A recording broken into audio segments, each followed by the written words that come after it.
नारायण नारायण नारायण नारायण। 1 नवंबर कृष्ण कृष्ण के उच्चारण से कृष्ण प्राप्ति। आनंद रस रत्नाकर। ईश्वर दर्शन। ईश्वर दर्शन पुस्तक का नाम है, पेज नंबर 79 to 89। तो उसमें जो पूरा आर्टिकल है महाराष्ट्री का, उस आर्टिकल में से आज का पृष्ठ लिया है, यानी ऑलमोस्ट मोर देन 10 पेजेस। तो 10 पेजेस को एक पेज बनाना बहुत कठिन है, पर then you will find that as if we are jumping मतलब कि वो जो कोई भी घटना महाराष्ट्री लिखते हैं तो उसमें जो डिटेल होती है वो यहाँ नहीं है। एक दिन मैं गंगा स्नान करके लौट रहा था। रास्ते में पलाश के विशाल जंगल को देखकर इच्छा हुई कि यहाँ जाएं। मैं एक छोटे से वृक्ष की मनोहर छाया में बैठ गया। मैंने स्वास्तिक आसन से बैठकर हाथों को गोद में रखा और आंखें बंद करके कृष्ण कृष्ण की ध्वनि पर तनिक जोर लगाया। परंतु यह क्या, पलकें बंद रहना नहीं चाहती। एक शक्तिमान प्रकाश आंखों के तारों में घुसा जा रहा था। एंड देन ही सेज कि मैं देखता हूँ कि न वहाँ जंगल है, न वह वृक्ष है जिसके नीचे मैं बैठा था। चारों ओर एक घना प्रकाश फैला था और उसके बीच मैं ज्यों का त्यों।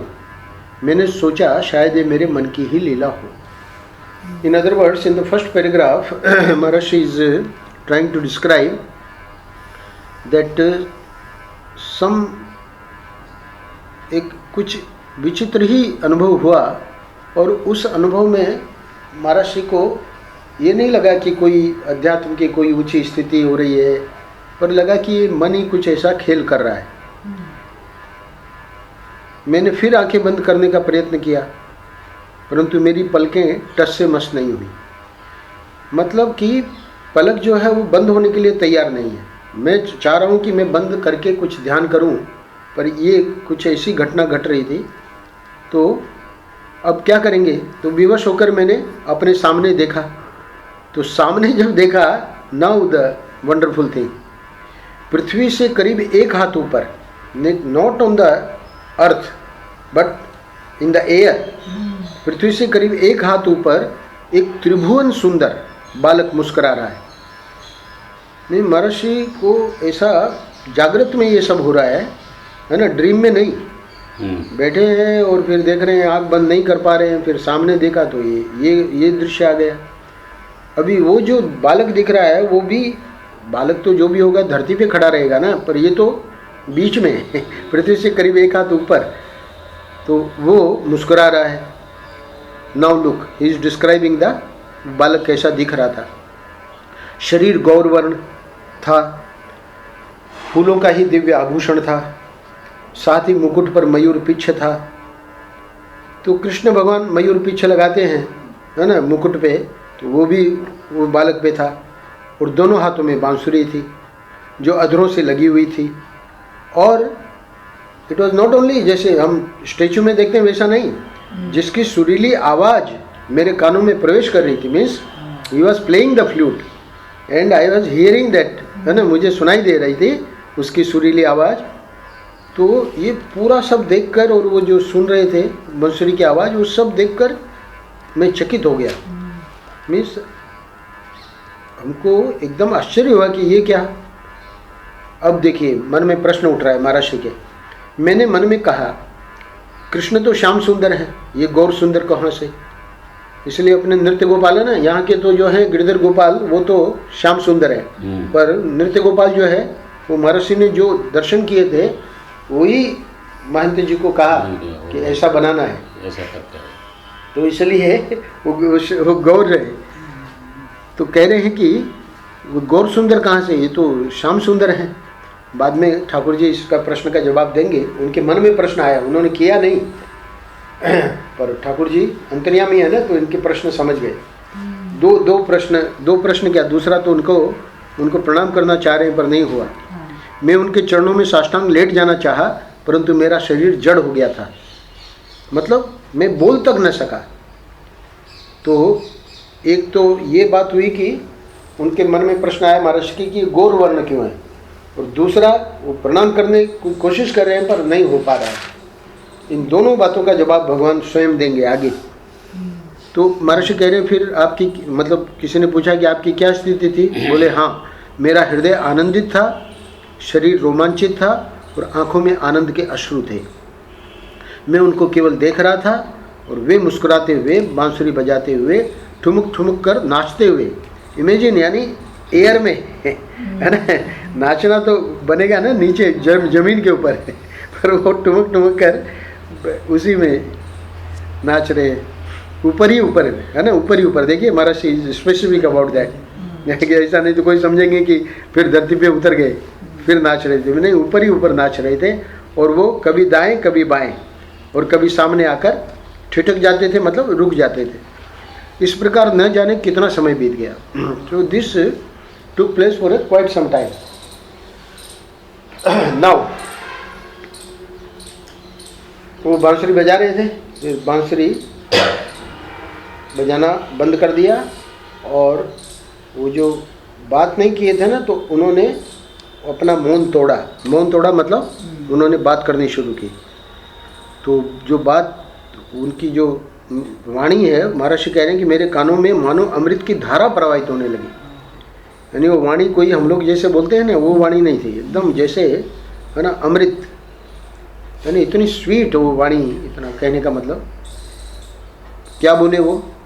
वे बोले कि मैं गौर भी हूँ और श्याम भी हूँ। महर्षि ने कहा ना कि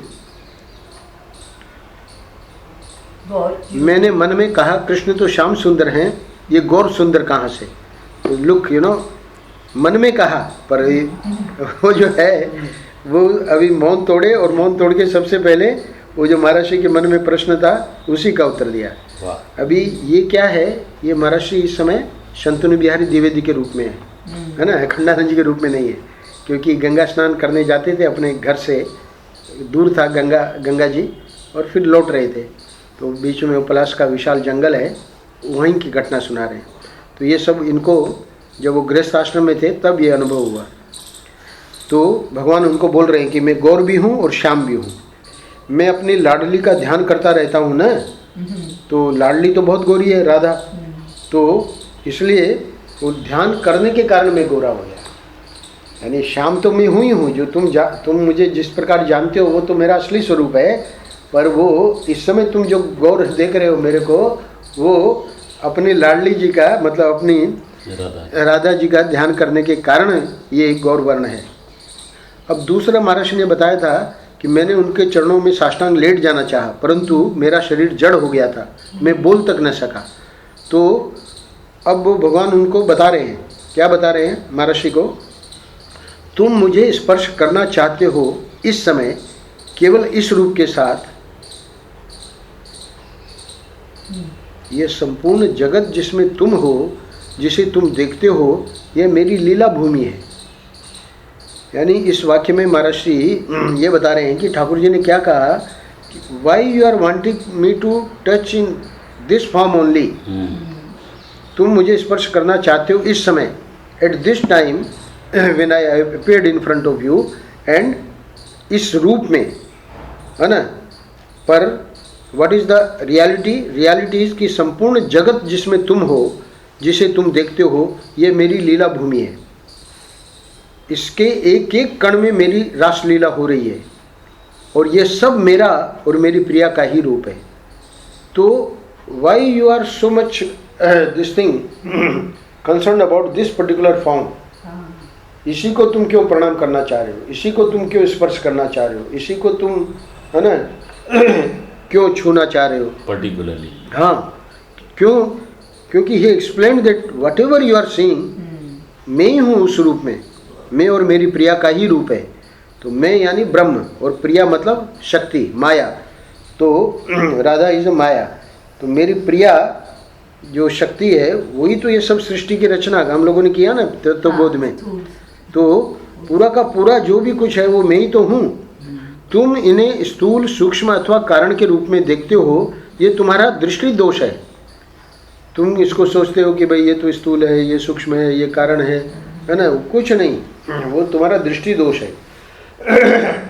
होस पाइप को जो हमने सरपेंट देखा मंद अंधकार में, वो हमारा भ्रांति थी। वो होस पाइप ही उधर है, रज्जु ही है, वहाँ सर्प नहीं है। तो इसी प्रकार ब्रह्म ही है। तो ब्रह्म में ये जो हम देख रहे हैं स्थूल सूक्ष्म कारण, ये सब हमारा दृष्टि दोष है, वो सच्चा नहीं है। तो तुम पूर्व को पश्चिम क्यों समझ रहे हो? तुम मुझको जगत क्यों समझ रहे हो? यानी मैं तो ब्रह्म हूँ ना, मुझको जगत क्यों समझ रहे हो? ये सब मेरे युगल स्वरूप की क्रीड़ा है। तो बताया ना कि ये सब मेरा और मेरी प्रिया का ही रूप है। तो मेरा और मेरे प्रिया का रूप मतलब युगल स्वरूप हो गया। तो युगल स्वरूप का ये क्रीड़ा है, मतलब ये हमारा खेल है। पूरी जो सृष्टि है वो हमारे युगल स्वरूप की क्रीड़ा है।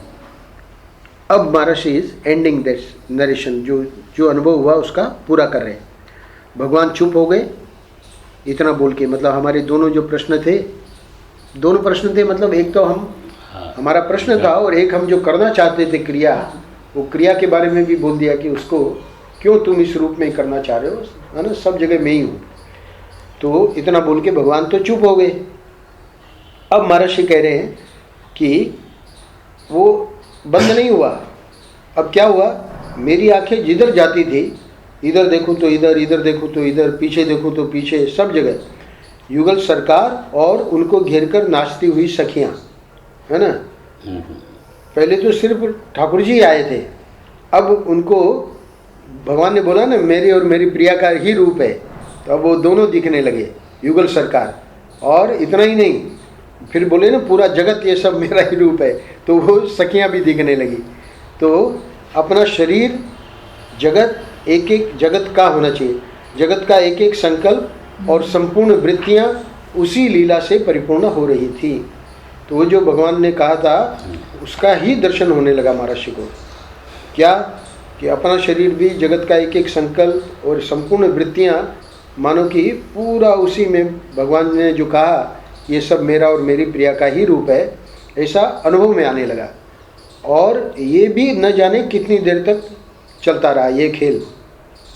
और अब जब देखा कि वो सामने खड़े हो गए, अंत में मैंने देखा युगल सरकार मेरे सामने खड़े हैं और सखियां उनको सेवा कर रही है, तो अब तो कर ही लेना प्रणाम। तो जब मैं उनके चरणों का स्पर्श करने के लिए झुका, तो before I could do that, the स्पर्श करते न करते देखा कि वे वहाँ नहीं हैं, एवरीथिंग डिसअपियर्ड। वो कहाँ थे बैठे महर्षि? जंगल में। और मैं उसी जंगल में उसी वृक्ष के नीचे बैठा हूँ और मेरे रोम रोम से कृष्ण कृष्ण की गंभीर ध्वनि निकल रही है। तो इस गंभीर ध्वनि से ही शुरू किया। मैंने आंखें बंद करके कृष्ण कृष्ण की ध्वनि पर तनिक जोर लगाया, तो कृष्ण कृष्ण के उच्चारण से कृष्ण की प्राप्ति हो गई। आज का हेडिंग है कि वो जो, यानी हम लोगों को भी ये करना चाहिए। कहने का मतलब महर्षि कह रहे हैं कि ये जो दूसरे दूसरे नाम लेके और दूसरे दूसरे, है ना, उसमें संसार में हम लोग लगे रहते हैं, तो हमको ये करेंगे तो कृष्ण की प्राप्ति भी हो जाएगी, इतनी कठिन नहीं है। ये महर्षि ने आज के पृष्ठ में समझा दिया। और अब जो है ज्योत्सना बेन का जो प्रश्न है वो है एक तो निश्रेष को लेके है और एक ये साक्षात अप्रोक्ष को लेके है। तो साक्षात अप्रोक्ष, इधर आ जाओ। रिक्वेस्ट है, टाइम है तो? हाँ टाइम है। तो ये अले को पूछ लो, नहीं तो अले को चाबी दे दो, जाके सो जाएगा। अच्छा, वो है ना, मैं कल ऐसे ही पढ़ रही थी तो पता नहीं कौन सी डेट आई, वो राग द्वेष के लिए का पेज था। फिर बाद में मैंने 3 नवंबर का पेज देखा ना, तो वो भी बहुत अच्छा है। वो राग द्वेष को हटाने की युक्ति सीखनी पड़ेगी, तो वो आप कर सकते हैं? क्यों नहीं, जरूर करेंगे। इनका प्रश्न कर देना पहले, उसके बाद। ओके। तो एक तो प्रश्न है साक्षात अप्रोक्ष। तो साक्षात अप्रोक्ष शब्द प्रयोग होता है, इसको ले लो। अच्छा ठीक है। साक्षात अप्रोक्ष जो है, तो ये वेदांत में ये शब्द प्रयोग होता है। क्यों? क्योंकि तत्वबोध में हम लोगों ने कॉम्पैक्ट यानी बहुत ही शॉर्ट में किया, पर उसमें बहुत सारी चीज़ें अभी वेदांत में जानने की है। तो ये तो इंट्रोडक्टरी बुक है, तो उसमें जब ये आएगा कि भाई हमारा स्वरूप जो है उसका अनुभव का क्या तरीका है, या उसको ज़रा एक्सप्लेन आप करिए। तो बृहदारण्यक उपनिषद में ही उसको समझाया है कि ये जो स्वरूप है एब्सोल्यूट रियलिटी, ये कोई इमेजिन करने की चीज़ नहीं है, ये साक्षात अप्रोक्ष है, यानी वो मैं ही हूँ। तो मैं ही हूँ समझने के लिए मैंने वहाँ ऊपर दिया है बोर्ड पे, एक तो प्रत्यक्ष यानी ये सब चीज़ें हमको प्रत्यक्ष है, सामने दिख रही हैं। एक होता है परोक्ष, यानी जैसे शास्त्रों में लिखा है कि स्वर्ग है, नरक है, तो ये हमारे को प्रत्यक्ष नहीं है। शास्त्र में लिखा है, हमारी श्रद्धा है तो ठीक है, वो परोक्ष है। परोक्ष है यानी उसका हम जब समझो गए वहाँ तब हम कह सकते हैं अब हमारा प्रत्यक्ष है, पर तब तक हमको वो परोक्ष है, यानी हमारे वो सामने नहीं है। और अपरोक्ष कहते हैं, जैसे कल मैंने बताया दशमस्तोमसी, तो 10 जो हैं तो गिन रहे हैं और दुखी हो रहे हैं कि एक आदमी डूब गया। तो कोई महात्मा आए तो उन्होंने देखा कि वो तो 10 के 10 हैं, क्यों दुखी हो रहे हैं? बोले हाँ, एक आदमी डूब गया, हम 9 ही बचे। महात्मा ने गिन लिया 10 थे। तो महात्मा ने कहा कि आप लोग कुछ इस प्रकार शोक मत करो, 10वां है।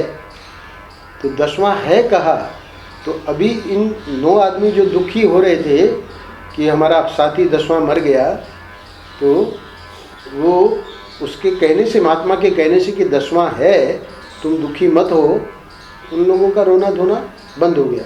क्यों? क्योंकि वो महात्मा झूठ नहीं बोलेंगे। इसका मतलब महात्मा ने मिले होंगे उसको 10वें को, डूब तो गया होगा पर बच गया होगा। तो इसको कहेंगे परोक्ष ज्ञान, क्योंकि अभी उनको मालूम नहीं कि कौन है वो, मतलब कहाँ है वो। फिर उनको जब लाइन में खड़ा करके और 1 2 3 4 5 6 7 8 9 और 10मस्तोमसी, 10वां तू ही है, तो हो गया परोक्ष। मतलब अब उसका प्रत्यक्ष ज्ञान भी शब्द यूज कर सकते हैं, पर मोर देन प्रत्यक्ष इट इज अपरोक्ष, यानी मैं ही हूँ ना 10वां, तो इसलिए इसको हम लोग कहते हैं अपरोक्ष। अच्छा, पर ये तो हो गया 10मस्तोमसी में। जब गुरु कहते हैं कि आत्मा जो है वो तुम्हारा ही स्वरूप है, तो वहाँ पर अब व्यक्ति नहीं है वहाँ। अब वहाँ पर हम आत्मा के लिए यूज़ कर रहे हैं शब्द कि तत्त्वमसि। तत्त्वमसि यानी वो जो ब्रह्म है वो कोई परोक्ष नहीं है, वो तू ही है। तो ये जो है इसका जो ज्ञान होगा वो अपरोक्ष से भी और ज़्यादा महत्वपूर्ण है। क्यों? क्योंकि वो साक्षात अपरोक्ष है। साक्षात अपरोक्ष है यानी उसको इंद्रियों से नहीं देखना पड़ेगा। ये जो 10वां आदमी दिख रहा है, या उसने अपने को जान लिया कि मैं ही 10वां हूँ, वो तो अपने को देख रहा है, पर आत्मा ऐसा आंखों से नहीं दिखेगा। जब गुरु कहेंगे तत्त्वमसि, तुम ब्रह्म हो, तो तुम ब्रह्म हो मतलब मैं ब्रह्म हूँ, यानी गोविंदानंद ब्रह्म नहीं है। वो आत्मा जो है वो अपरोक्ष से भी और ज़्यादा अंतरंग है, इसलिए उसका शब्द प्रयोग किया साक्षात अपरोक्ष। साक्षात अपरोक्ष मतलब वो मेरा असली स्वरूप है। जागृत में भी मैं रहता हूँ, स्वप्न में भी मैं रहता हूँ, सुषुप्ति में भी मैं रहता हूँ। तो वो जो मेरा असली स्वरूप है उसको साक्षात अपरोक्ष, यानी वो इंद्रियों का विषय नहीं है, इसलिए शब्द हो गया साक्षात। बाकी जितना अपरोक्ष है वो साक्षी भाष्य होता है, यानी साक्षी के द्वारा प्रकाशित होता है, आत्मा के द्वारा प्रकाशित होता है। पर आत्मा स्वयं, वो तो स्वयं प्रकाश है, इसलिए आत्मा जो है वो किसी के द्वारा प्रकाशित नहीं होता है, इसलिए उसको साक्षात अपरोक्ष। ये एक इनका प्रश्न था साक्षात अपरोक्ष का। उसके लिए और भी शब्द हैं, प्रत्यगात्मा, दृग मात्र बोलते हैं, है ना, साक्षी आत्मा, ऐसे करके। तो वो साक्षात अपरोक्ष का एक प्रश्न था। एक प्रश्न ज्योत्सना बेन का था कि निश्रेयस, एक होता है प्रेय, एक होता है श्रेय और एक होता है निश्रेयस।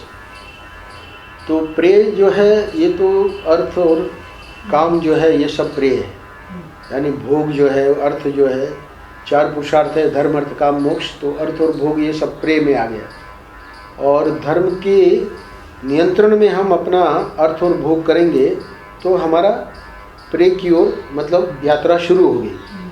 फिर उससे भी ज़्यादा जो महर्षि का कल एक चार्ट उन्होंने उसमें ले लिया था स्कैन करके मोबाइल में, तो वो है परंपरा साधन, अंतरंग साधन, परंपरा साधन, बहिरंग साधन, अंतरंग साधन और साक्षात साधन। तो परंपरा साधन में धर्म है, भक्ति है, योग है, यानी अपनी यात्रा प्रेम की ओर, श्रेय की ओर शुरू हो गई। श्रेय का मतलब कल्याण। प्रेम में हमको अपनी मनचाही वस्तु तो मिलेगी, उसका हम भोग भी कर सकते हैं, उसका आनंद भी है, पर उसमें हमारा जन्म मरण का चक्र नहीं छूटेगा। श्रेय में कल्याण मार्ग में जब गुरु से हम जुड़ गए तो अब जो है परंपरा साधन के बाद बहिरंग साधन करके यानी भक्ति, ध्यान, जप, योग, ये सब उसी में आ जाएगा।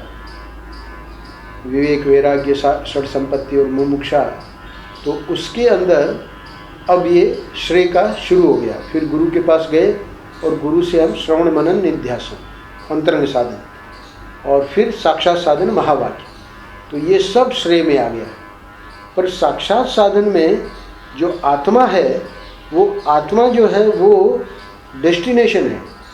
ये तो सब साधन है, उपाय है, पर जो उपेय है यानी जो हमको साध्य है, तो साध्य यहाँ पर कोई हम साधना करके उसको प्राप्त नहीं कर सकते, क्योंकि सिद्ध वस्तु है।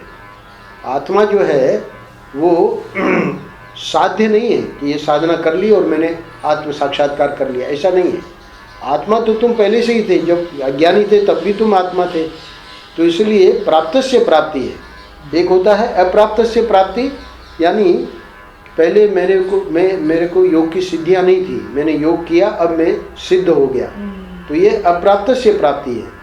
पर मैं अब ब्रह्म हूँ, तो ये तुमने क्या किया, ये साध्य नहीं है, सिद्ध ही है। ब्रह्म या आत्मा जो है वो तो मैं पहले से ही हूँ, जब मैं अज्ञानी था तब भी मैं ब्रह्म ही था।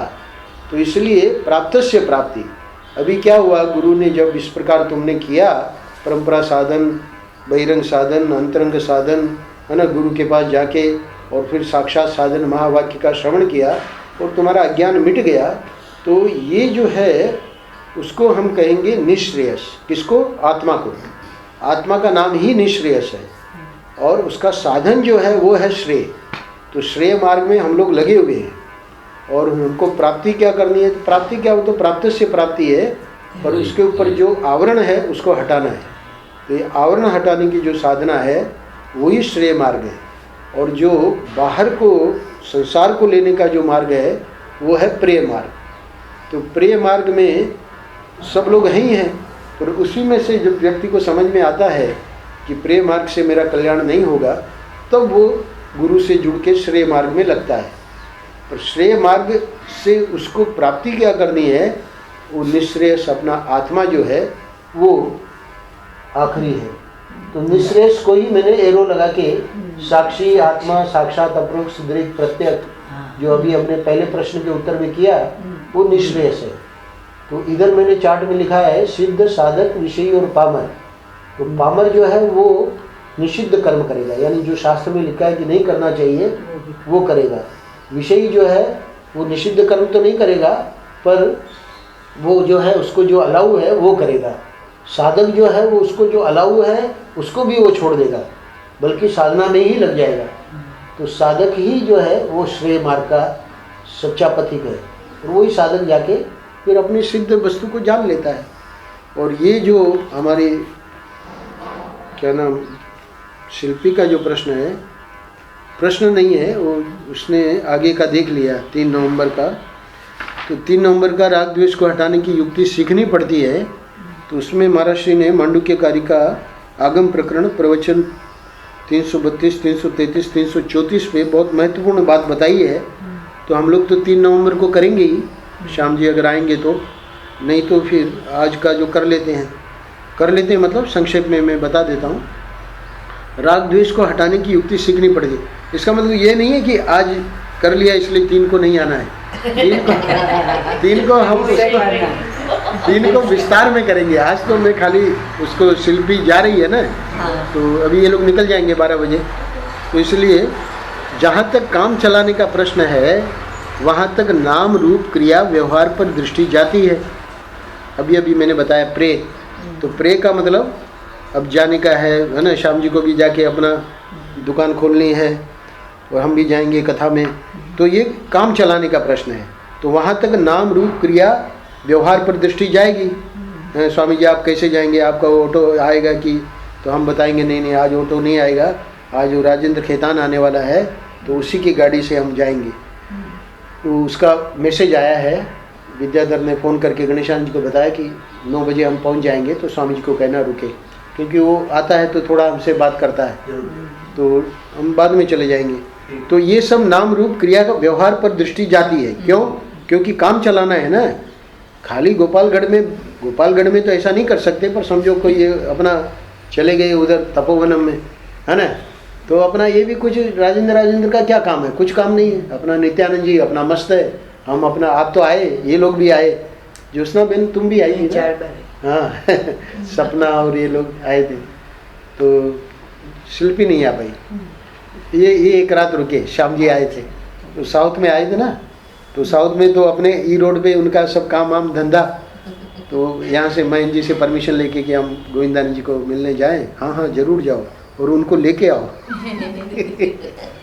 जाओ और लेके आओ।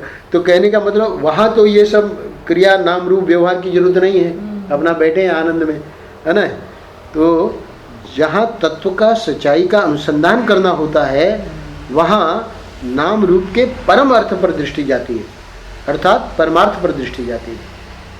परमार्थ यानी एब्सोल्यूट रियलिटी। तो एब्सोल्यूट रियलिटी जो अपना निश्रेयस जो है, वो निश्रेयस को प्राप्त करने का साधन जो है वो है श्रेय। तो ये श्रेय, ये व्यवहार का इससे कोई लेना देना नहीं है ना। वहाँ तो अपना बस खाली भजन, तो उसको कहेंगे परमार्थ। वहाँ पर नाम रूप का परम अर्थ क्या है? नाम रूप का परम अर्थ यही है, ब्रह्म। तो उस पर दृष्टि जाती है। कब? जब तत्व का सच्चाई का अनुसंधान करना होता है। तो अभी ये तत्वबोध जो आप लोगों ने किया 2 दिन में, तो उसका जब अनुसंधान करना होता है तब ये सब नाम रूप वगैरह उसको for a time being we have to suspend it, है ना। अलग बोले कि नाश्ता, बोले अभी रुक जाओ, अभी हम तत्वबोध पढ़ रहे हैं है ना।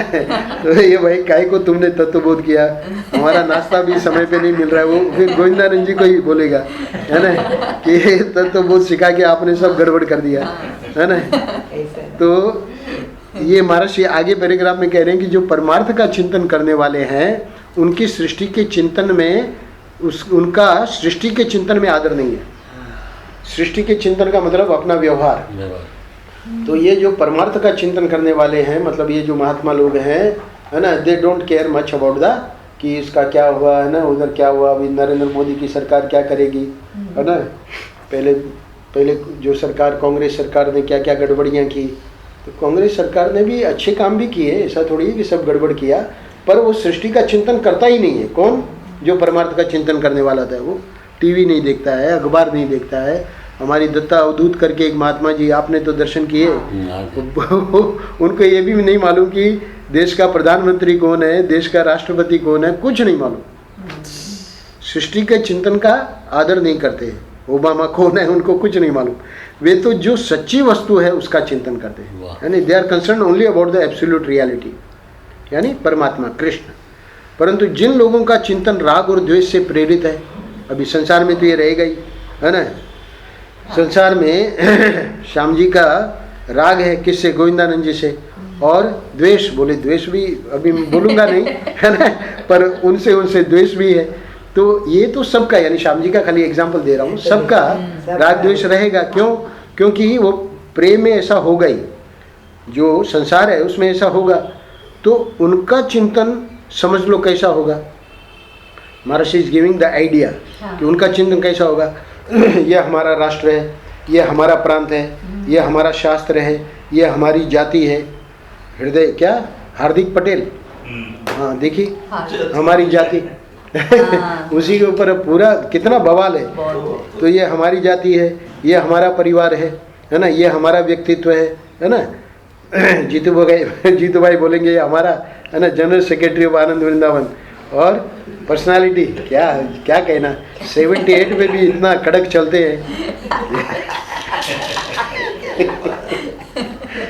हम लोग तो 78 में झुक जाएंगे पूरा का पूरा, 68 में झुक गए। वही तो सत्य है। तो ये हमारा व्यक्तित्व है आदि आदि।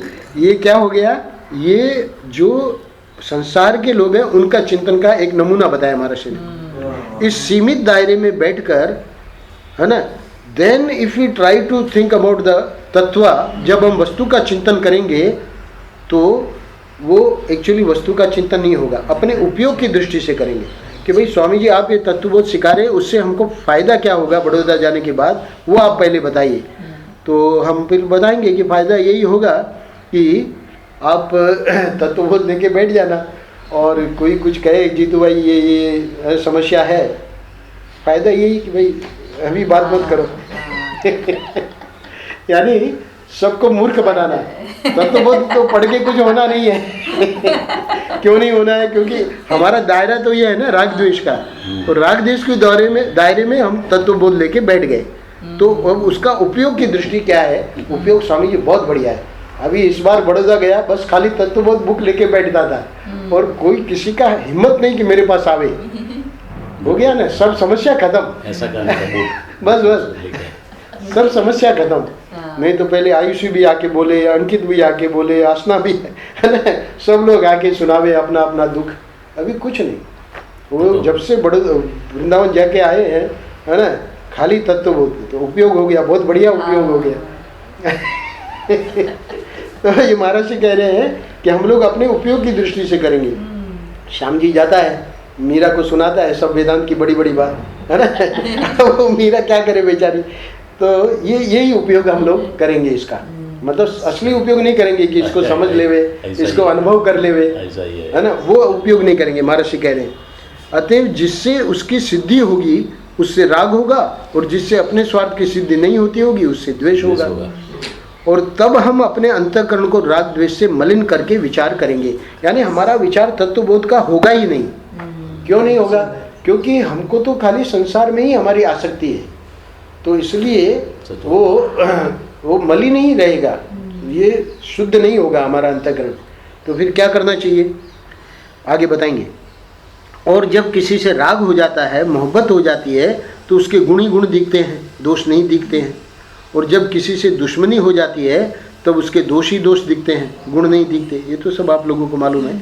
तो माने जब तक हमारे अंतःकरण में राग द्वेष हैं तब तक हम, महर्षि को ये कहना है इस पेज में कि वस्तु की सच्चाई को समझने में बहुत बहुत कठिनाई का अनुभव करेंगे। आपने स्वामी जी 2 दिन में तत्वबोध तो हमको बता दिया, पर ये हमको क्यों नहीं समझ में आ रहा है? तो महर्षि खुद ही बोल रहे हैं कि जब तक अंतःकरण में राग द्वेष हैं तब तक तत्वबोध समझना बहुत बहुत कठिन है। फर्स्ट स्टेप वही है। जब अंतःकरण राग द्वेष से रहित होता है तब सत्य का ज्ञान होता है। महर्षि को यही समझाना है कि अंतःकरण हमारा राग भी बहुत खतरनाक है। क्यों? क्योंकि उसमें व्यक्ति राग के कारण बहुत कुछ गड़बड़ियाँ करता है। पहले आया है, झूठ भी बोल देगा, है ना, बेईमानी भी कर देगा, हिंसा भी कर देगा। क्यों? क्योंकि उससे राग है, जिसको वो चाह रहा है उसके लिए वो कर रहा है। द्वेष में तो हम करते ही नहीं गलतियाँ। इसलिए महर्षि कह रहे हैं कि सत्य का ज्ञान उसको कभी नहीं हो सकता। क्यों? क्योंकि राग द्वेष को पहले शिथिल करना पड़ेगा। राग द्वेष को हटाने के लिए भी युक्ति होती है, और वह भी सीखनी पड़ती है। तो वो युक्ति क्या है उसको अभी संक्षेप में बता रहे हैं। एक कल्पित पदार्थ में राग करो, ये जो संसार के ठोस पदार्थों में राग द्वेष है वो मिट जाएगा। इसका नाम उपासना है। उपासना चाहे कर्म प्रदान करो चाहे भाव प्रदान करो। कर्म प्रधान उपासना को कर्मयोग कहते हैं, और भाव प्रधान उपासना को भक्ति कहते हैं। तो कर्मयोग यानी निष्काम कर्म।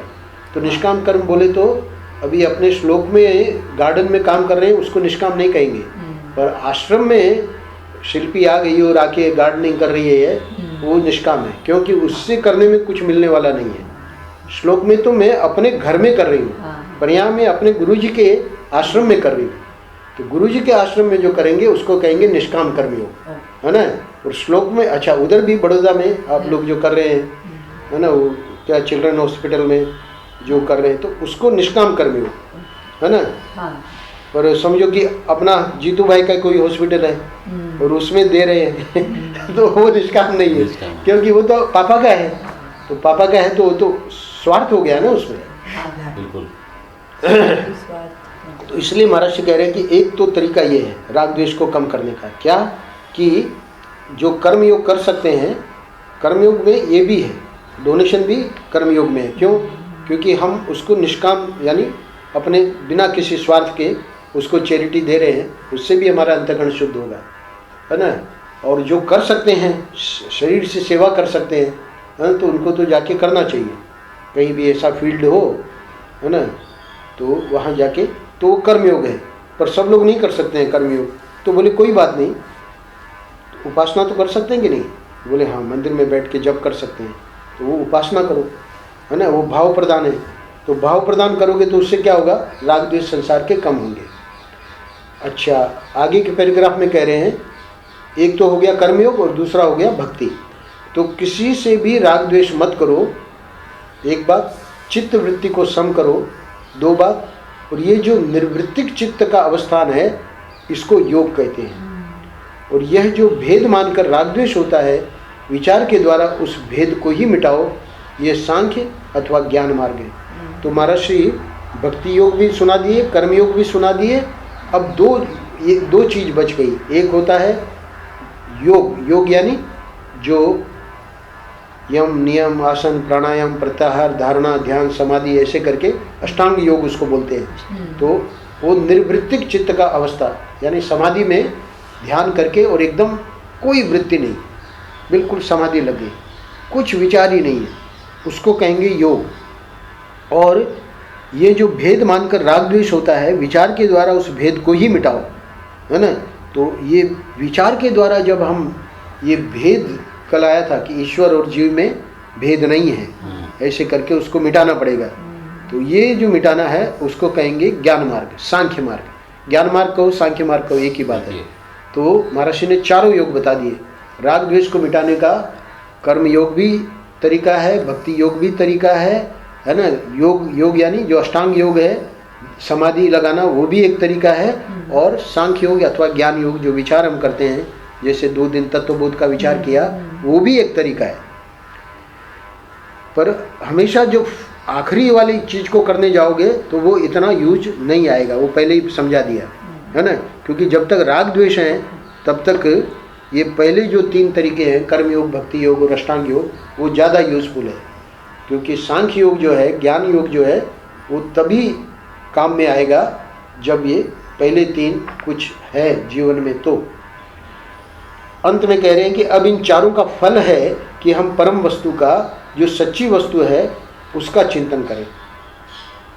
तो ये चारों का जो आपने गिनाया, उसका फल क्या है?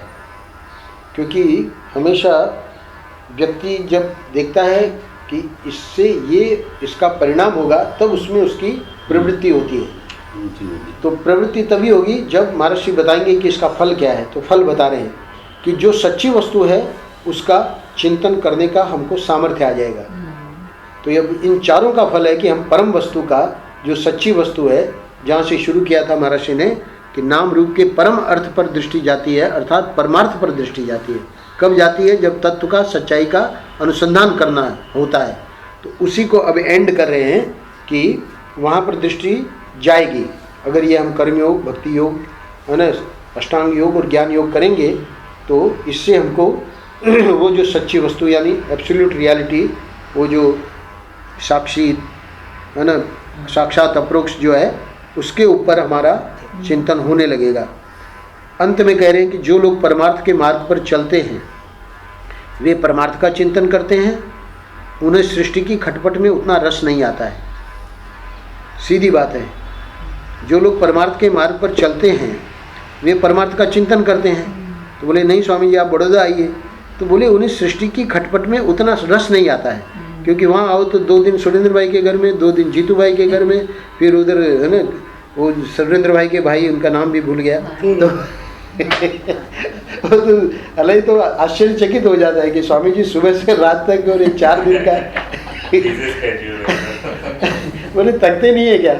हमने कहा अगर तू शिलचार में थक जाता है तो मैं भी थक जाता हूँ, ये नहीं थकता है। तो परमार्थ के चिंतन में रस आने लगा ना। तो जो लोग परमार्थ के मार्ग पर चलते हैं वे परमार्थ का चिंतन करते हैं, उन्हें सृष्टि की खटपट में उतना रस नहीं आता है ना। तो इसलिए ये जो है बड़ौदा का सजेशन हमको इसलिए पसंद नहीं है कि वहाँ तो बहुत खटपट है। अंदर डाल देंगे डाल देंगे एकदम जैसे कूड़ा डालते हैं वैसी झोपड़ी बना नहीं, के हम डाल- एकांत देंगे, हम आएंगे डालने का मतलब है कि प्रश्न और सत्संग के लिए ही आएंगे। डालने तो का मतलब ये पहुंचा हुआ दे वो है नहीं, अभी महाराज जी प्रश्न उठा रहे कि क्यों, तो क्यों का उत्तर दे रहे। जो माया के रूप हैं उनके चिंतन से किसी विशेष स्वार्थ की सिद्धि नहीं होती है। ये जितना है सब माया का रूप है, यानी गोपालगढ़ भी माया में ही आएगा, पर उसमें विशेष स्वार्थ की सिद्धि नहीं होती है। तो सामान्य स्वार्थ की सिद्धि हो जाएगी, राजन केदान से मिलेंगे तो हमको है ना बढ़िया कमरा मिलेगा, है ना पर विशेष स्वार्थ की सिद्धि नहीं होगी। बोले कि उससे परमार्थ नहीं मिलेगा। परमार्थ तो तभी मिलेगा, है ना, जब हम अपने अंदर घुसेंगे। तो अंदर घुसने के लिए तो कहीं भी रह सकता है, बड़ौदा में भी रह सकता है, गोपालगढ़ में भी रह सकता है, पर अभी बड़ौदा का जो है कोटा हमारा पूरा हो गया। हरिओम तत्सत, हरिओम तत्सत, हरिओम तत्सत। क्या कह रही है? सुख सदन में